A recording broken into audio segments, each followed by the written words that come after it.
경제브리핑 불편한 진실이 여러분의 확실한 두통 치료제가 되어드리겠습니다. 경제 뉴스가 연예 뉴스처럼 쉽게 들리는 그날까지. 경제브리핑 불편한 진실. 경제브리핑 불편한 진실 12월 21일 순서 시작하겠습니다. 요즘 저희 방송의 가장 핫한 코너죠. 그렇죠. 예, 의학계의 불편한 진실을 너무나 진솔하게 까발려 주시는 종로 보부상 이준석 대표님 모셨습니다. 2주일 동안 잘 지내셨나요? 예, 잘 지냈습니다. 2주일 동안 전화가 또 엄청 왔다면서요. 예, 전화도 많이 오고 예. 뭐 좀 많이 바쁘게 아하. 직원들한테 많이 혼도 나고 아니 왜 혼이 나요? 자꾸 쓸데없는 얘기하지 말라고. 아. 예, 그래서 좀 혼도 많이 나고 그랬습니다. 예, 아니 직원들이 이렇게 대표님한테 항의할 정도면 대단한 전화가 왔을 것 같아요. 여기저기서 이제 많이 이제 저희 환자분들이 이제 문의해 주시는 전화는 저희 반갑죠. 예, 많이 그렇죠. 도움을 드리고 싶고, 그런데 그렇지 않은 쪽에서도 전화가 많이 오셔가지고 이제 조금 직원들이 조금 불편해하고 있습니다. 아니 그렇지 않은 쪽이라는 것은 의사나 뭐 이렇죠. 뭐 병원 관계자신 분도 있고 뭐 의료기기 회사인 경우도 있고 뭐 이런데 예. 제가 뭐 그냥 잠깐 말씀드리면 예. 좀 만약에 그런 분들이라 그러면 떳떳하게 자기 신분을 좀 밝혀주셨으면 좋겠어요. 그쵸. 나는 어디에 있는 누구누구다. 그런데 뭐 궁금한 사항이 있다. 그러면 저희가 아는 입장에선 최대한 설명해 드릴 수 있는 거고, 그렇죠. 뭐 저희가 이렇다라고 말씀드릴 수 있는데 그냥 환자인 것처럼 이런 식으로 전화를 하시니까 좀 불편하잖아요. 네. 그렇지 않겠습니까? 그러겠죠. 그리고 왜 그거를 떳떳하게 밝히지 못하냐 이거죠. 아하. 그렇다고 저희가 무슨 뭐 이상한 짓을 하는 것도 아니고 정확하게 얘기하는 예. 거고, 저희 이제 취지가 이제 아직 황반변성이라는 게 아직 뭐 원인도 모르고 치료법도 모르는 거기 때문에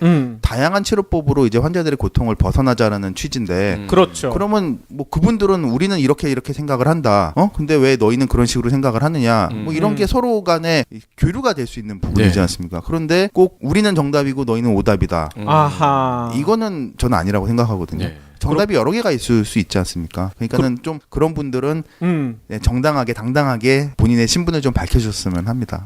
네. 아니 그러면 이제 전화를 받았었을 때 네. 질문을 듣고 이분이 환자인지 병원 관계자인지 이게 구분이 가능하신가요? 당연히 가능하지 않겠습니까? 환자인 경우에는 이게 뭐 제 상태가 어떤데, 제 시력이 어떤데, 제 눈 상태가 어떤데 이게 치료가 가능합니까? 어떤 식으로 치료를 해야 됩니까?라는 질문을 하게 되잖아요. 네. 그렇죠. 근데 보통 이제 그런 환자분들은 그렇게 질문하죠. 예. 근데 관계자분들이나 이런 분들은 뭐 원리가 어떠냐, 어떤 뭐 파장을 쓰느냐, 어떤 색깔을 쓰느냐 이런 질문들을 하세요. 아니 전화를 해서 그런 걸 물어봐요? 예. 근데 그거는 환자들이 물어볼 수 있는, 그러니까 환자들이 모르는 부분이거든요. 알지 못하는 부분에 대해서 물어보시더라고요. 그래서 예. 그거를 왜 물어보시느냐, 어떻게 설명해 드려야 되냐라고 얘기를 하다 보면 저희가 또 이제 조금 이제 좀 이렇게 민감한 부분을 다시 제 질문을 드리면 그냥 전화 끊으세요.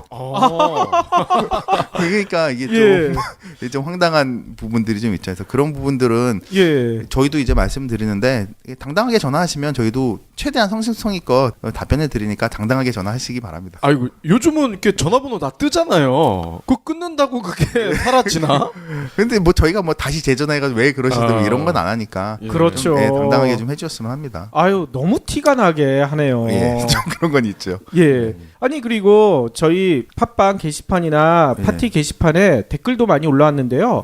몇 가지 팩트 체크해 주셨으면 좋을 것 같아요. 다른 국내 기업에서도 비슷한 걸 하고 있다. 이렇게 얘기하셨던 분도 계시거든요. 그러니까 루트로닉이라는 회사인데 뭐 저희가 이제 그 회사를 모르는 건 아니고 잘 알고 있는 회사입니다. 네. 잘 알고 있는 회사고 이제 그 회사도 이제 그 회사 방식의 뭐 치료법을 연구하고 있는 거고 이제 저희도 이제 저희 나름대로의 이제 연구를 하는 거고 치료를 하고 있는 거고요. 제가 서두에도 말씀드렸다시피 황반변성은 원인도 모르고 아직 치료법도 없기 때문에 다양한 방법으로 이제 서로 하자는 거죠. 근데 이게 좀 이제 조금씩은 이제 민감한 부분인데 그쪽 그 회사라고 해야 되겠죠. 근데 그쪽은 이제 아직 임상 실험 단계를 이제 거치고 이제 아직 정확한 이제 치료를 하지를 않고 있다라는 거죠. 그렇죠. 이제 실제 그 상해에 있는 신세계병원에서 이제 환자를 치료하고 있고 예, 예. 이제 그거 정도의 차이라고 보시면 될 겁니다. 아니 그 차이가 엄청 큰 거 아닙니까? 이게 실험하는 거랑 실제로 시술하는 거랑은 완전히 다른 얘긴데요. 예, 조금 이제 뭐 좀 그렇죠. 예, 예. 좀 민감한 부분이긴 한데 예. 차이가 뭐 많다라고 하면 많은 거고 뭐 적다라고 하면 적을 부분인데 이제 그건 이제 환자들이 판단해야 된다고 생각을 합니다. 저희가 뭐 이게 저희가 아주 좋습니다. 예. 저희만이 답입니다. 이건 아니고요. 그렇죠. 그거는 환자분들이 판단을 하셔야지 된다라고 생각을 합니다. 네. 예. 그리고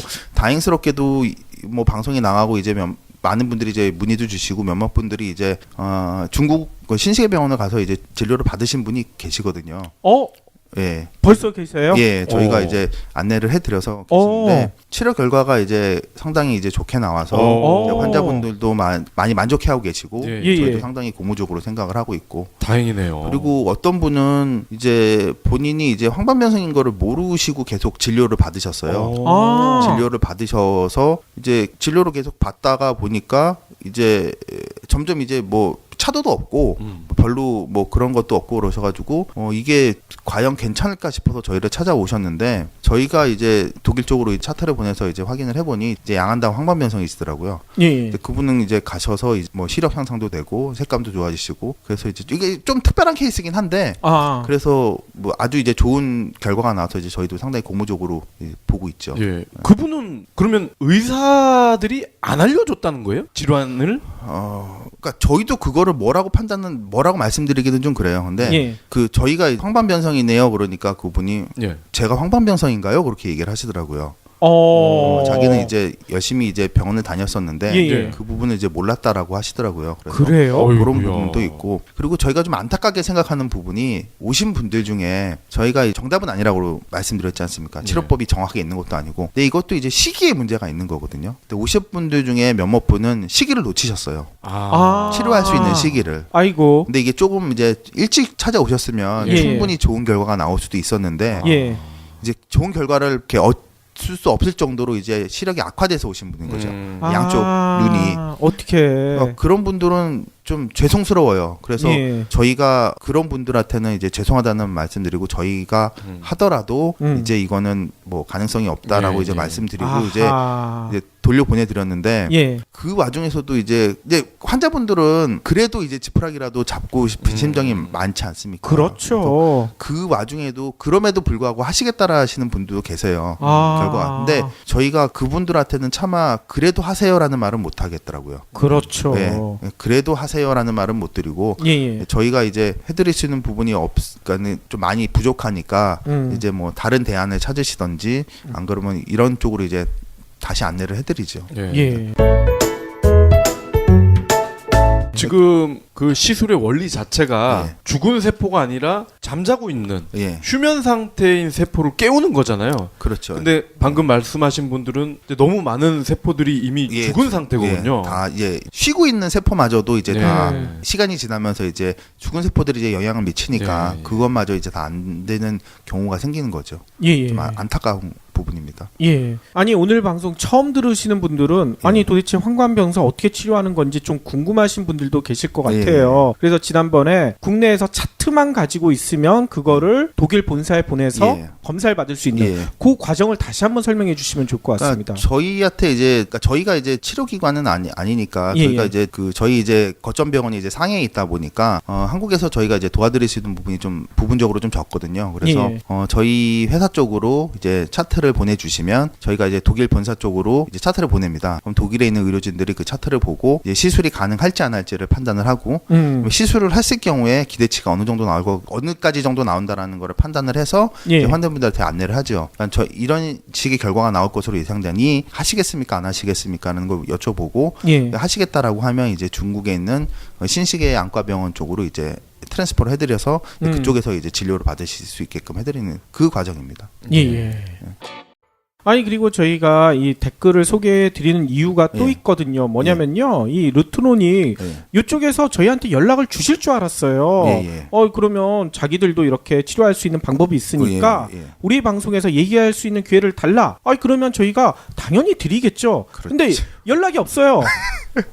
한 번도 없어요. 예. 그래서 제가 그 회사 홈페이지 예. 찾아가서 뉴스랑 예. 이런 걸 다 검색해 봤더니 아까 이준석 대표님이 얘기하신 대로 아직 임상 실험 단계밖에 안 돼 있더라고요. 그러니까 연락을 못 하는 것 같습니다. 그러니까는 이게 레이저이기 때문에 그러니까 레이저 부분은 제가 저번 시간에도 잠깐 얘기를 말씀드렸는데 그러니까 레이저라는 게 이제 1960년대 처음 나왔다고 말씀드렸지 않습니까? 근데 그게 이제 히스토리적으로 약간 보면 최초의 레이저라는 거를 이제 뭐 상용을 하든 무기화를 하든 쓰자고 했던 거는 이제 2차 세계대전 때 히틀러가 처음에 시작을 했다라고 말씀드렸는데 이제 그건 약간 비화일 수도 있지만 히틀러가 이제 그거를 이제 많이 이제 이거를 이제 무기화하자라는 식으로 해서 개발을 했는데 이게 이거를 개발하고 그러니까 기술자들이죠. 개발을 하고 연구한 기술자들이 대부분 다 유대인이었습니다.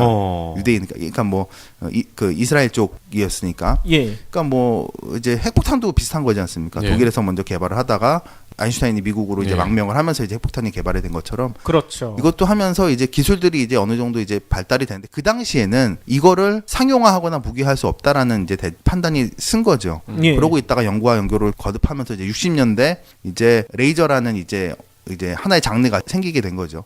그러다 보니까 이스라엘이 레이저 쪽에서는 상당히 강국이 된 겁니다. 아, 그래요? 그러니까 기술자들이 그대로 다 다시 넘어갔으니까. 아하. 그리고 2차 대전이 종전이 되고 이제 미국이 이제 승전 국가가 된 거지 않습니까? 그러니까 미국이 승전 국가가 되면서 엄청나게 많은 기술들을 독일, 일본, 뭐 이탈리아 쪽에서 뽑았지 않습니까? 그러니까 이제 자기네들이 이제 승전 국가이기 때문에 일종의 이제 뭐 보상 차원에서 가져갔겠죠. 그러다 보니까 미국이 이제 상당하게 큰 시장이 됐고 그다음에 기술력을 엄청나게 보유한 국가가 된 거죠. 전 세계적으로 이제 레이저를 보면 의료용 레이저, 뭐 피부용 레이저, 그다음에 뭐 산업용 레이저 뭐 이런 것들이 있는데 의료용 레이저 같은 경우에는 이제 여러 가지가 있죠. 안과용 레이저, 그다음에 수술용 레이저, 그다음에 치과용 레이저 이런 식으로 이제 나눠져 있는데 이제 의료용 레이저 중에 안과용은 전 세계 한 12개 정도 회사가 이제 다 시장을 장악하고 있습니다. 근데 뭐 퍼센테이지가 그래 크진 않아요. 보통 다 한 10%에서 뭐 많은 회사가 이제 한 15% 정도를 차지하고 있고 대부분 다 이제 서로 이제 많이 나눠 가지고 있는 거죠. 12개 회사가. 근데 한국 회사는 한 군데도 없습니다. 다 이제 미국 회사, 독일 회사, 이스라엘 회사입니다. 그리고 수술용 레이저 있죠. 수술용 레이저 이제 뭐 요즘 레이저로 이제 절개도 하고 막 하니까 그건 한 18개 정도 회사가 이제 차지를 하고 있는데 거기 회사에도 국내 회사는 한 군데도 없습니다. 그러면 일본은 있나요? 일본은 수술용 레이저는 한 군데가 있어요. 일본은 한 군데. 네, 한 군데가 있고 그리고 전무하죠. 그리고 이제 피부용, 그러니까 피부과에서 쓰는 레이저에는 이제 여러 회사가 있는데 그 사이노슈어라는 회사가 이제 제일 큰 회사고 거기가 한 44% 정도 시장을 점유하고 있고 그러니까 이 피부용 레이저 쪽에 이제 우리나라 국내 업체가 한 군데가 들어가 있는데 그게 이제 루트로닉이라는 회사가 이제 한 군데가 들어가 있는 거죠. 아까 저희가 언급했던 그러니까 그 회사의 이제 시초는 이제 그쪽에서 이제 시작을 한 거라고 이제 저는 생각이 들고. 근데 그러다 보니까 이제 기술이 이제 어느 쪽으로 편향돼 있을 수도 있다라는 거죠. 네, 그런 부분은 계속 연구를 하다 보면 이제 좀 더 나은 결과가 나올 수도 있는데 이제 그런 부분이 좀 아쉬운 부분이 있고 그다음에 제일 중요한 게 이제 산업용이건 의료용이건 간에 레이저는 이제 레이저 소스가 중요합니다. 레이저 헤드, 레이저 소스라고 얘기하는 건데 이제 그게 원천 기술인 거죠, 그게. 근데 그러니까 우리나라의 이제 산업용 레이저는 뭐 우리나라가 이제 상당한 기술에 있는데 대부분 다 응용 기술이죠. 그러니까 정확하게 얘기하면 원천 기술인 레이저 그 헤드라든가 레이저 소스 같은 경우는 수입해 와서 씁니다. 그러니까 원천 기술은 개발을 못 하는 거죠. 개발 못한 걸 수도 있고. 그러니까는 이제 제가 알기로는 레이저 소스를 국내에서 생산할 수 있는 회사가 한 군데인가 두 군데밖에 없다라고 하시더라고요. 그러니까 그만큼 이제 응용 쪽에서만 연구를 많이 하고 기초 쪽에서는 연구를 안 한다는 이제 반증이 될 수도 있는 거죠. 그렇군요. 그러다 보니까 레이저라는 게 지금은 현재 이제 그러니까 2000년대가 넘어와서부터 레이저가 엄청나게 많은 부분에 그러니까 산업 분야로 이제 퍼졌거든요. 의료 외에도 산업용에서는 많이 쓰고 있습니다. 진짜 많은 부분에. 요즘 뭐 용접도 레이저로 하지 않습니까? 그리고 반도체에서도 레이저를 제일 많이 쓰고 있고 요즘은. 그렇죠. 뭐 삼성전자에서도 뭐 몇십 조를 투자를 해서 이제 반도체 쪽에다가 이제 뭐 투자를 한다라고 하는데 제가 이제 살짝 아쉬운 거는 저는 이제 무역을 하다 보니까 이런 부분들을 보게 되는데 우리나라는 원천 기술에 대한 투자를 너무 안 한다는 거죠. 원천 기술은 말 그대로 원천이지 않습니까? 그렇죠. 응용 기술은 언제든지 바뀔 수 있어요. 산업이 변화가 되면 응용 기술은 또 바뀌게 돼. 하지만 원천 기술은 계속 써야 되는 거거든요. 그렇죠. 그러니까 원천 기술을 가지고 응용 기술을 만들어 가는 거니까요. 그렇죠. 그러니까 우리나라가 지금 반도체가 지금 호황이라고 하는데 이 반도체가 언제까지 호황일지는 아무도 모르지 않습니까? 그러니까요. 어느 순간에 반도체를 대체할 다른 물질이 나왔다. 그러면 응용 기술은 다시 해야 되는데 원천 기술은 그냥 가지고 있는 거지 않습니까? 이런 부분들은 좀 아쉬운 거죠. 예. 그럼 이 대목에서 다스베이더와 제다이의 광선검은 레이저인가요, 아닌가요? 그냥 레이저. 네, 그거는 레이저인데. 레이저 맞아요. 레이저가 맞는데 그거는 현실적으로 불가능한 레이저라고 불가능한 거예요? 네, 그렇죠. 네, 불가능하다고 말씀하시더라고요. 그러니까 레이저는 이제 계속 뻗어나가지 않습니까? 그건 이제 중간에 끊겨야 되는데 그 끊기게 할 수 있는 기술이 없는 거죠. 근데 뭐 언젠가는 나올 수 있겠죠. 있는 거죠, 그러면. 그렇죠. 언젠가는 나올 수 있는데 그게 언젠지는 모르는데 하여튼 언젠가는 나올 수 있고. 그리고 그게 온오프가 된다는 거 그게 좋은 거잖아요. 그렇죠. 일반 칼은 계속 길어져 있는 상태인데 그렇죠. 얘는 끄면 없어지잖아요. 그러니까 이게 우리와 다른 은하계에서는 가능할 수도 있어요. 중력이나 이런 게 다를 수가 있기 때문에. 근데 우리 은하에서는 안 된다는 거죠. 그러니까 좀 이제 원천 기술에 대한 좀 이렇게 투자를 좀 많이 했으면 하는 바람입니다. 그렇죠. 그 방금 말씀하신 그런 레이저를 한국에서 개발하면 대박 나겠네요. 그렇죠. 끊어지는 레이저. 그렇죠. 그러면 더 많은 이제 다양한 분야에서 쓸 수가 있겠죠. 그렇죠. 실제로 SF 영화나 소설에서 나왔던 그 소재들이 이미 다 현실이 됐거든요. 그러니까는 뭐 레이저라는 것도 향후 계속 이제 개발을 하고 있으니까 향후 이제 뭐 100년 뒤, 50년 뒤 이때는 어떤 식으로 또 개발이 될지 모르는 거니까 지금은 레이저라는 것 자체가 너무 많은 산업에서 쓰다 보니까 하다못해 이제 뭐 마킹하는 것도 다 레이저로 각인해서 새기지 않습니까?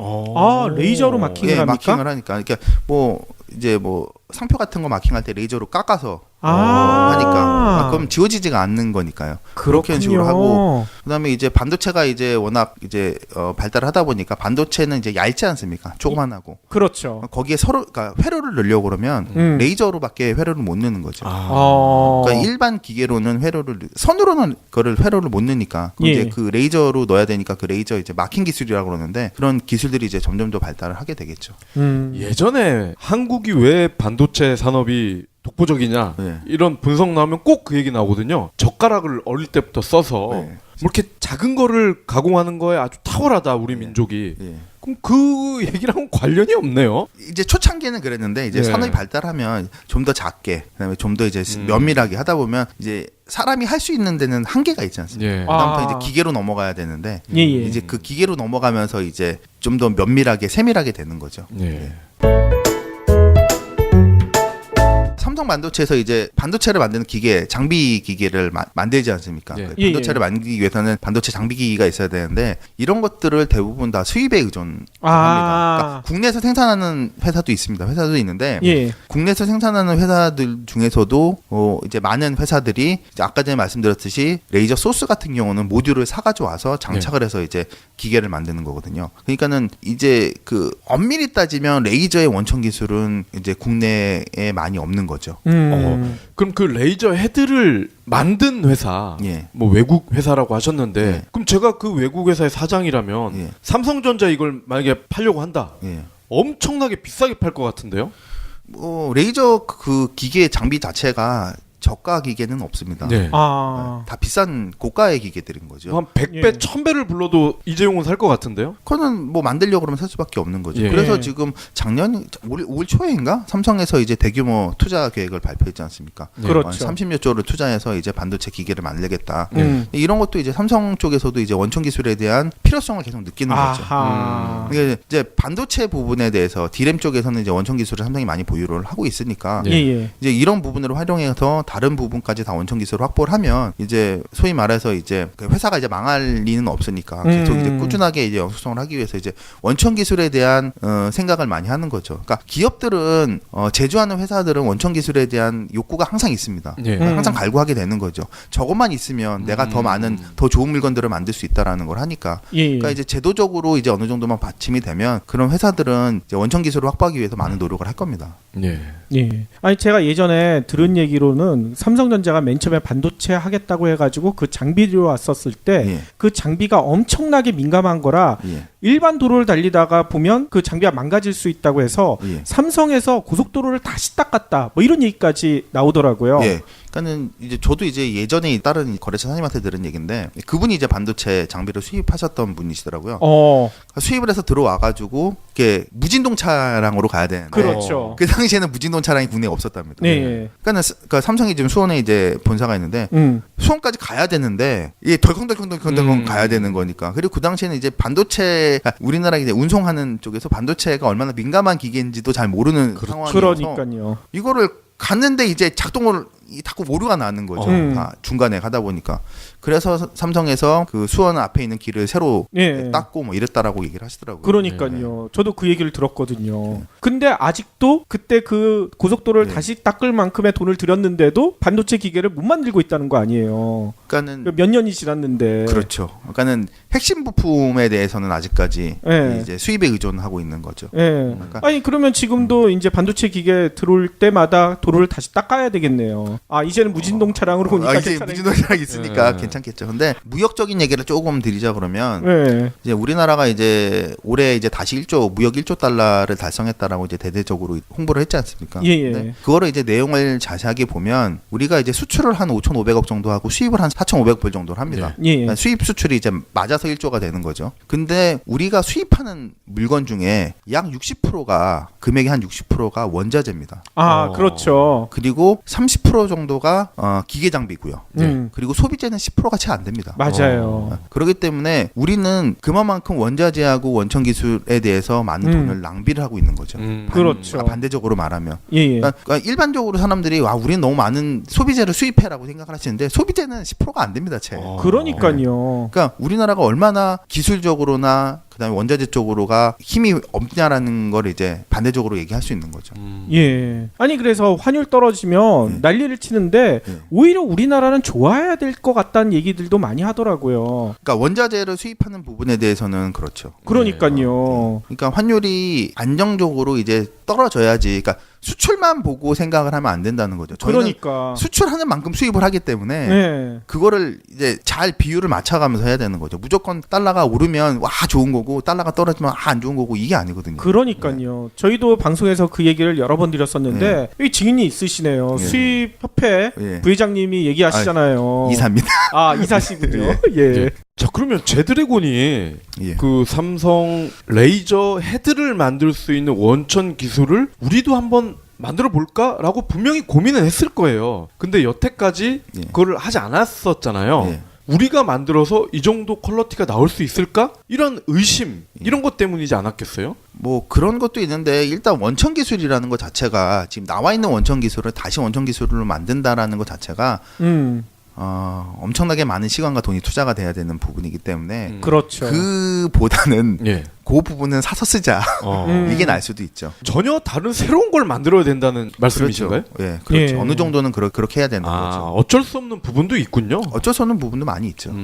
그러니까 다른 나라들은 벌써 100년 전부터 그런 것들을 해왔고 저희는 불과 한 30년, 40년부터 이제 산업화를 시작을 한 거지 않습니까? 그렇죠. 그 부분은 어쩔 수 없는 부분들이 있죠. 아니 많은 전문가들이 그런 지적하더라고요. 삼성이 우리나라 사람들은 진짜 대단하다 뭐 이런 얘기를 하는데 외국에선 그런 대접을 못 받는 이유가 원천 기술이 없으니까 다 뭐 쫓아한 그런 것밖에 없으니까 그렇게 우리나라에서처럼 대접을 못 받는다 이런 얘기를 하시더라고요. 그런 부분들이 조금은 있죠. 근데 그렇죠. 저는 이제 해외 나가서 이제 보면 삼성이나 현대를 상당히 이제 대단한 기업으로 저는 생각을 합니다. 어찌 됐던 간에 뭐 좋은 예도 있고 안 좋은 예도 있지만, 근데 반도체라는 거를 그러니까 반도체를 만들어서 이 정도까지 이끌었다라는 부분이 엄청난 거고, 그다음에 현대자동차 같은 경우는 자동차를 우리가 지금 한 30년 만에 이 정도 기술까지 올린 거거든요. 그렇죠. 근데 이거는 그러니까 이제 해외 나가서 외국 사람들 만나보면 있을 수 없는 일이라고 얘기를 하더라고요. 이걸 이렇게 만들 수 있는, 그러니까 전 세계적으로 자동차를 만들 수 있는 나라가 몇 개 없으니까. 그렇긴 하죠. 이렇게 만들었다라는 것 자체가 엄청난 노력을 한 거죠. 진짜 저희 이제 부모님 세대들이 진짜 밤잠 안 자가면서 엄청난 노력한 결과라고 이제 판단을 하는 거죠. 실제로 있을 수 없는 일이 많아요. 많죠. 세탁도 엔진 보세요. 구멍이 막 나잖아. 이 있을 수 없는 일이죠. 그렇죠. 뭐 그런 부분들이 좀 많이 있습니다. 황만면성 얘기하다가 진짜 그렇죠. 얘기가 많이 갔네요. 많이 갔습니다.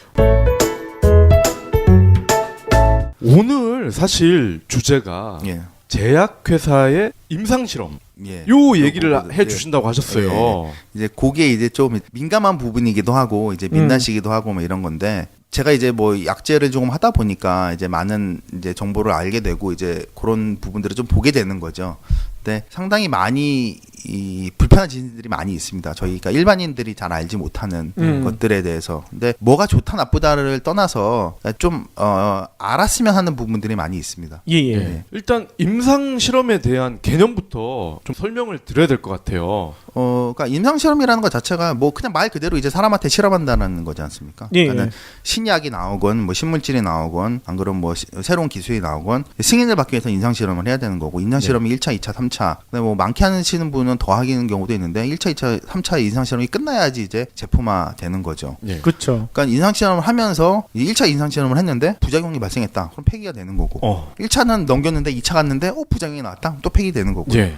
3차 갔는데 1차, 2차 때는 안 나왔는데 3차 때 나왔다. 그럼 또 폐기가 돼야 되는 거고. 그러니까는 임상 실험이라는 것 자체가 그냥 뭐 단순하게 임상만 실험한다라는 게 아니고 이제 사람한테 직접 해봐서 이제 좋냐 안 좋냐를 이제 임상 실험 전에 이제 동물 실험이라는 걸 하긴 하지만 예. 동물 실험에서 안 나타났던 것들이 임상 실험에서 나타나니까 이런 부분을 하면서 이제 그 약에 대해서 뭐 다른 물질에 대해서 이제 검증을 하는 거죠. 그러니까 이거를 예. 상용화하기 전에 예, 그렇죠. 상용하기 사람의 몸에 예. 정말 이상이 없는지 예. 요거를 확인하는 작업이다. 예, 확인하는 작업인 거죠. 근데 우리가 약국에서 약을 사서 실제로 예, 예. 거기 보면은 뭐 사용 설명서 이런 거 종이 들어 있잖아요. 예, 부작용 같은 거기 것도 나와 보면 있고. 부작용 뭐 예. 이런 게 있을 수 있으니 주의하세요. 예. 그건 뭡니까 그러면? 그러니까 사람이 다 똑같진 않지 않습니까? 네. 사람마다 다 틀리고 지문도 다 틀리니까. 그러니까는 정말 특이 체질로 인해서 발생될 수 있는 부작용들이 생기니까 만에 하나 뭐 10,000명 중에 하나 뭐 10만 명 중에 하나 100명 중에 하나가 나타나도 부작용은 나타나는 거기 때문에 예. 그런 부분을 얘기하는 거고. 근데 우리나라 제약회사들의 민낯이라고 제가 말씀을 드리는 게 그러니까 제약회사의 약이라는 게 보통 이제 요즘은 이제 일반인들도 많이 아시는데 이제 복제약, 그러니까 제네릭이라고 하는 예. 거죠. 바이오시밀러라는 것도 있는데 그거는 이제 뭐 차후 문제니까 하는 거는 제껴두고 오리지널과 이제 제네릭 이제 복제약 두 개를 비교하자 그러면 예. 제네릭은 이제 말 그대로 이제 오리지널을 카피한 겁니다. 근데 약이라는 거는 특허가 다른 특허에 비해서 상당히 짧아요. 20년밖에 안 됩니다. 예. 특허가. 왜 그러냐 그러면 이게 약이라는 거는 모든 사람이 다 써야 된다. 예. 생명을 중시하는 거기 때문에 특허를 오래 잡아두면 많은 사람이 혜택을 못 보니까 특허를 좀 짧게 잡자라는 의미에서 20년으로 잡아놓은 거거든요. 네. 그래서 오리지널 20년의 특허가 끝나면 그때부터 그 특허가 끝난 약을 이제 변형을 시켜서 제네릭이 나옵니다. 이제 복제약이 나오는 거죠. 변형이요? 예, 그렇죠. 변형을 시키는 거죠. 복제인데 그대로 갖다 뺏기면 되는 거 아니에요?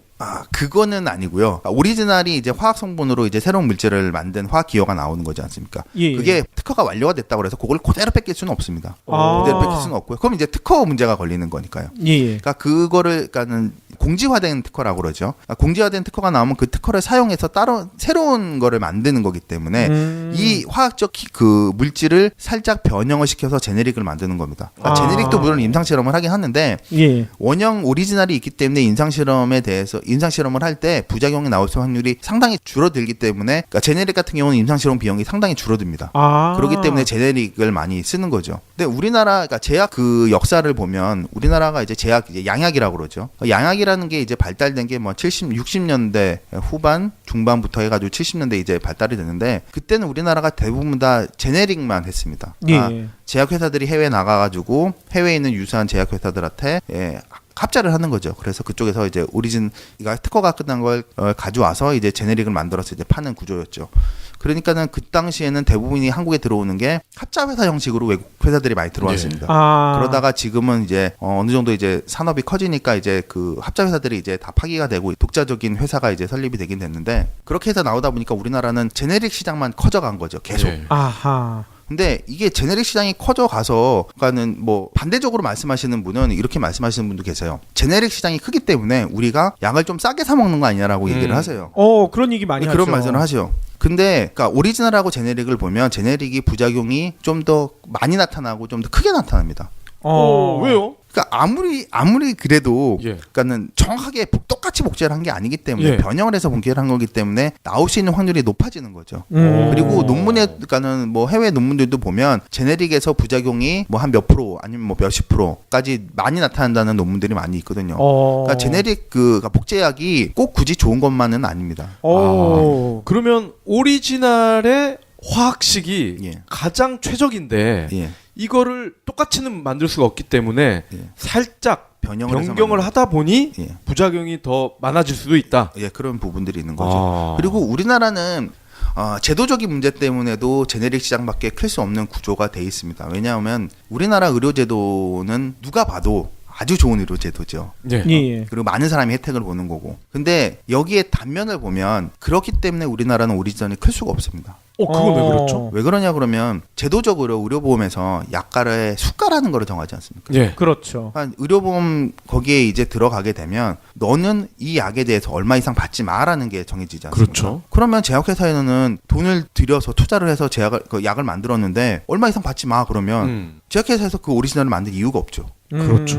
그냥 싸게 제네릭만 계속 만들어서 그것만 적용을 시켜서 만들면 된다라는 거죠. 그러니까 그래서 우리나라는 지금 참 이게 제약회사에 참 민낯이긴 한데 여태까지 나와 있는 오리지널 이게 수천 종에 이르는 그 약 중에 우리나라가 오리지널을 보유하고 있는 퍼센테이지가 0.1%가 채 안 됩니다. 0.1%. 예, 몇 종 안 되는 거죠. 예. 그래서 요즘에 제약회사들 중에 뭐 잘 아는 회사들 뭐 한명품 같은 것들이 이제 오리지널을 만들었기 때문에 이제 주가가 막 기하급수적으로 뜨는 그렇죠. 건데 예. 그것도 이제 단면적으로 보면은 오리지널을 만들었는데 그게 오리지널로 판매가 지금 계속 임상 실험을 하고 있는 예. 거니까. 예. 뭐 신라젠 같은 경우도 지금 계속 적자만 내고 있지 이제 수익을 창출하는 건 아니지 않습니까? 네. 걔네들도 지금 오리지널을 만들어서 그 오리지널로 인해서 이게 임상 실험이 다 끝나고 정식적으로 약이 판매가 되면 그만큼의 수익이 창출되니까 그거를 믿고 계속 투자를 하고 있는 거지 않습니까? 예. 그렇게 투자를 해줘야 되는데 우리나라 제약회사들은 그렇게 투자할 여건이 안 되는 거죠. 그러니까 쉽게 말하면 우리나라 이제 10대 제약회사들을 쭉 보면 우리나라 제약회사들 중에 1조가 매출이 1조가 넘는 회사가 세 군데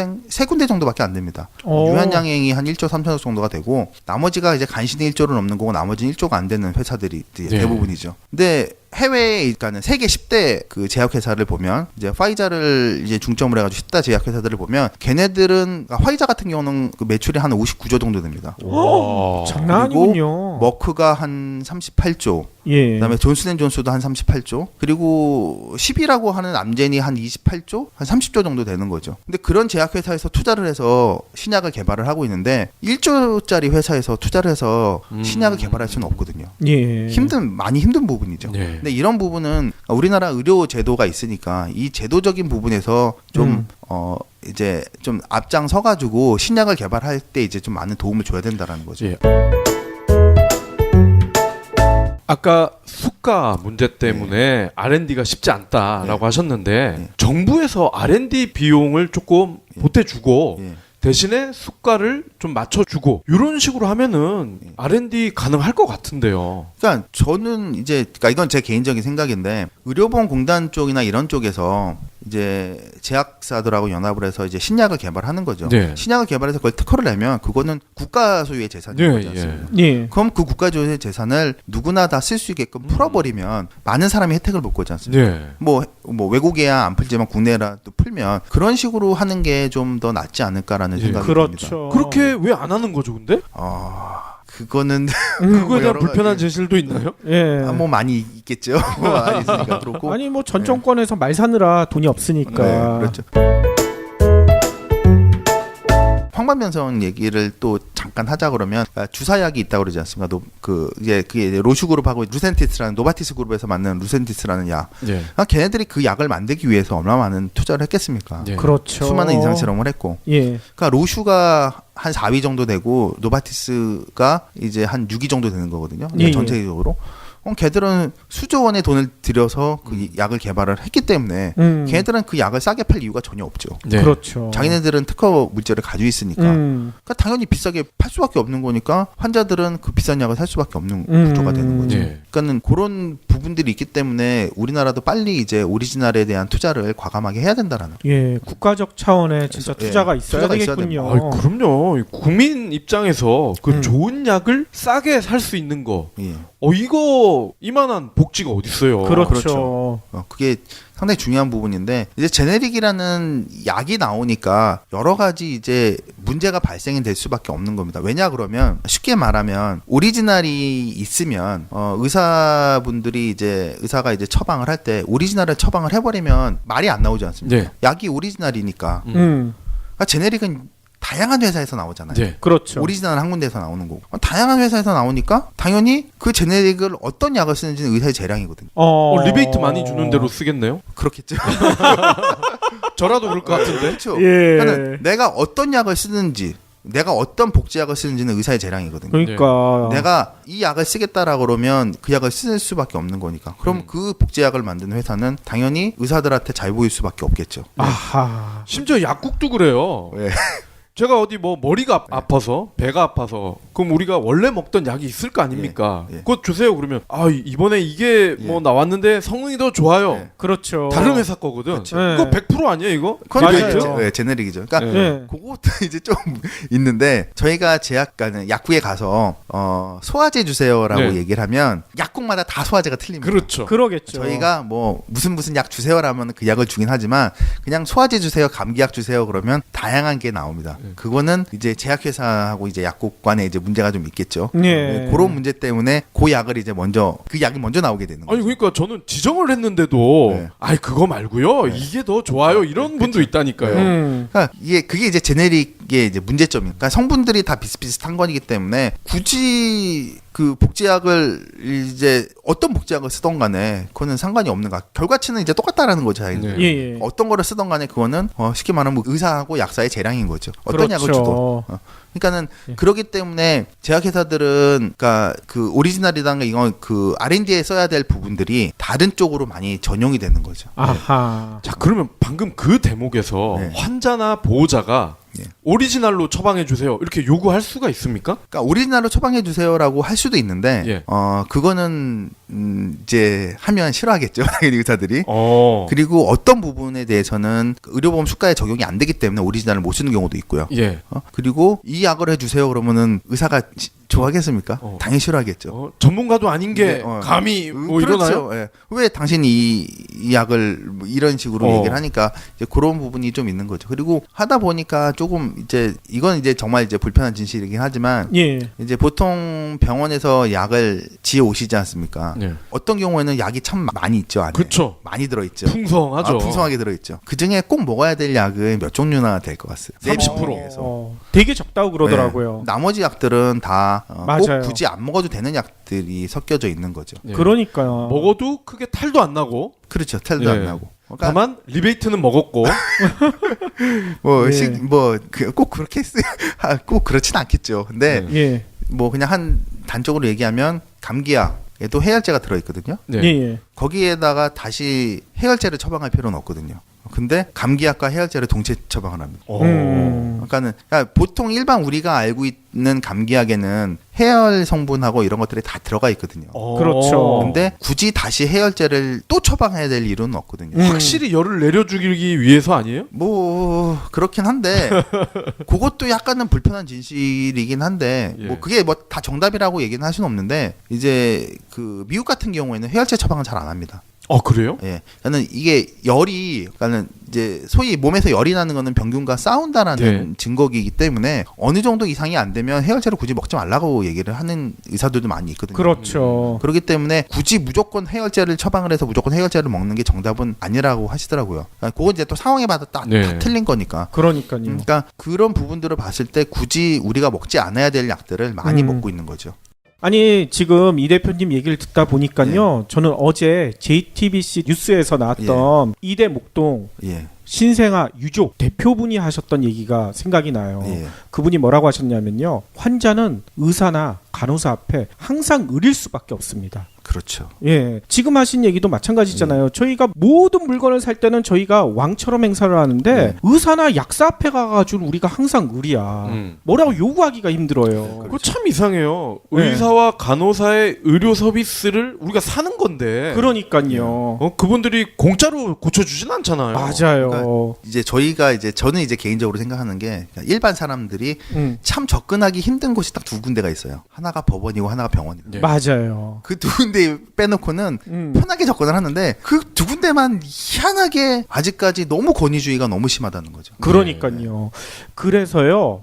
대표님이 네. 엄청 연말이라 바쁘시겠지만 네. 한 번 더 내일 나오셔서 네. 이 불편한 진실을 다시 한번 짚어주셨으면 좋을 것 같아요. 뭐 제가 알고 있는 부분은 조금 더 말씀드리도록 하겠습니다. 예, 허락을 해주신 겁니다. 예, 알겠습니다. 예, 그러면 내일 또 대표님 모시고요. 예. 저 의학계의 불편한 진실 다시 한번 알아보도록 하겠습니다. 예, 알겠습니다. 그러면 오늘도 긴 시간 동안 귀한 말씀 너무나 감사드리고요. 내일 뵐게요. 예, 감사합니다. 내일 뵙겠습니다. 수고하셨습니다. 예.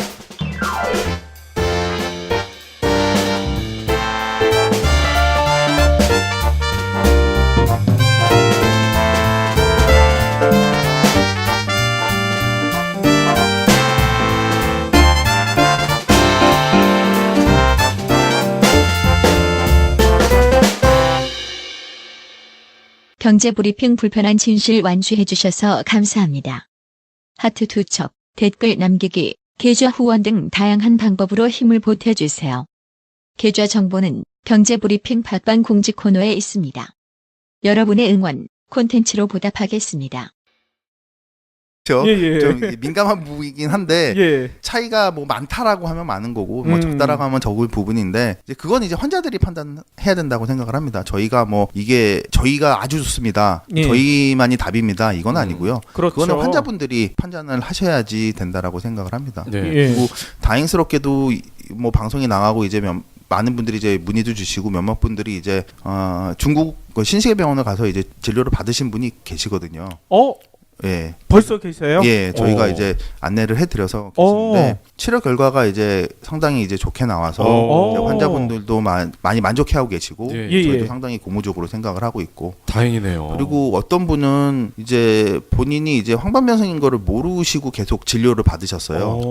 진료를 받으셔서 이제 진료를 계속 받다가 보니까 이제 점점 이제 뭐 차도도 없고 별로 뭐 그런 것도 없고 그러셔가지고 이게 과연 괜찮을까 싶어서 저희를 찾아오셨는데 저희가 이제 독일 쪽으로 차트를 보내서 이제 확인을 해보니 이제 양한당 황반변성이 있더라고요. 예. 그분은 이제 가셔서 이제 뭐 시력 향상도 되고 색감도 좋아지시고 그래서 이제 이게 좀 특별한 케이스긴 한데 그래서 뭐 아주 이제 좋은 결과가 나와서 이제 저희도 상당히 고무적으로 보고 있죠. 예. 그분은 그러면 의사들이 안 알려줬다는 거예요? 질환을? 그러니까 저희도 그거를 뭐라고 말씀드리기는 좀 그래요. 근데 예. 그 저희가 황반변성이네요. 그러니까 그분이 예. 제가 황반변성인가요? 그렇게 얘기를 하시더라고요.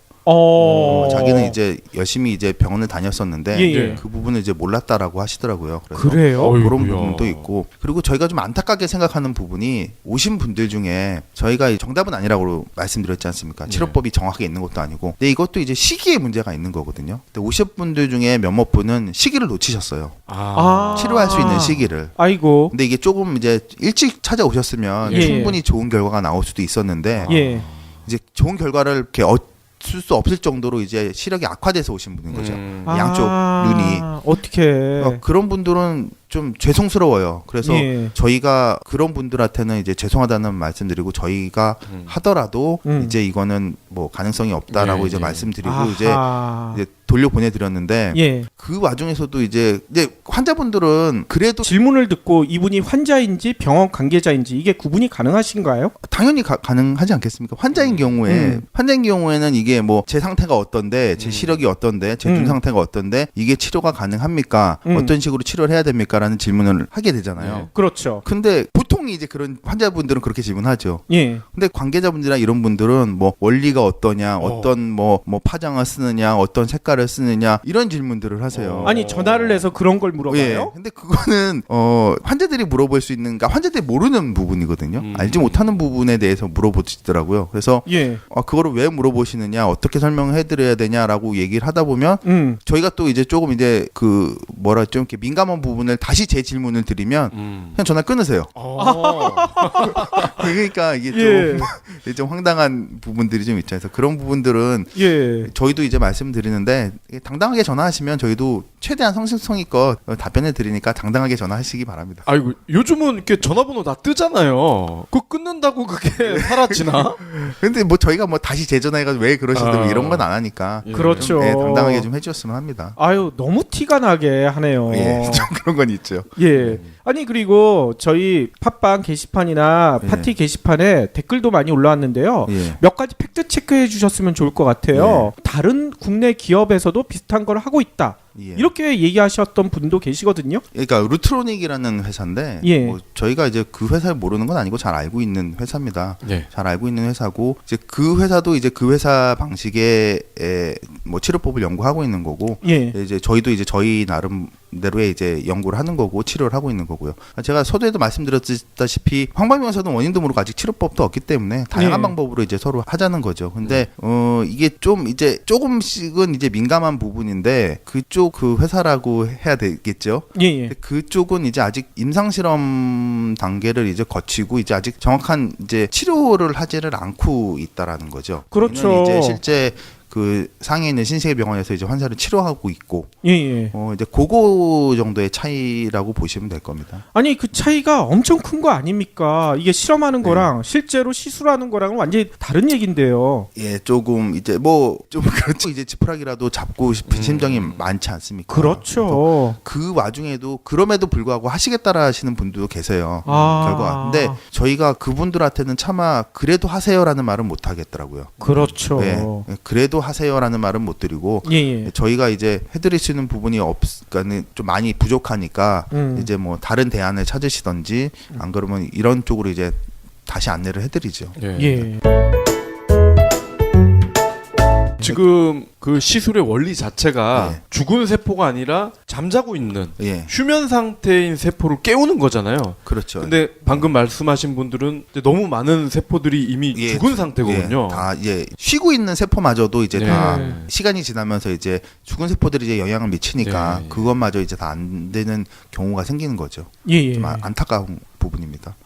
아니 오늘 방송 처음 들으시는 분들은 아니 도대체 황관병사 어떻게 치료하는 건지 좀 궁금하신 분들도 계실 것 같아요. 그래서 지난번에 국내에서 차트만 가지고 있으면 그거를 독일 본사에 보내서 검사를 받을 수 있는 그 과정을 다시 한번 설명해 주시면 좋을 것 같습니다. 그러니까 저희한테 이제 저희가 이제 치료기관은 아니니까 저희가 이제 그 저희 이제 거점병원이 이제 상해에 있다 보니까 한국에서 저희가 이제 도와드릴 수 있는 부분이 좀 부분적으로 좀 적거든요. 그래서 저희 회사 쪽으로 이제 차트를 보내주시면 저희가 이제 독일 본사 쪽으로 이제 차트를 보냅니다. 그럼 독일에 있는 의료진들이 그 차트를 보고 이제 시술이 가능할지 안 할지를 판단을 하고 시술을 했을 경우에 기대치가 어느 정도 나오고 어느까지 정도 나온다라는 거를 판단을 해서 이제 환자분들한테 안내를 하죠. 그러니까 이런 식의 결과가 나올 것으로 예상되니 하시겠습니까 안 하시겠습니까 하는 걸 여쭤보고 하시겠다라고 하면 이제 중국에 있는 신시계 안과병원 쪽으로 이제 트랜스퍼를 해드려서 그쪽에서 이제 진료를 받으실 수 있게끔 해드리는 그 과정입니다.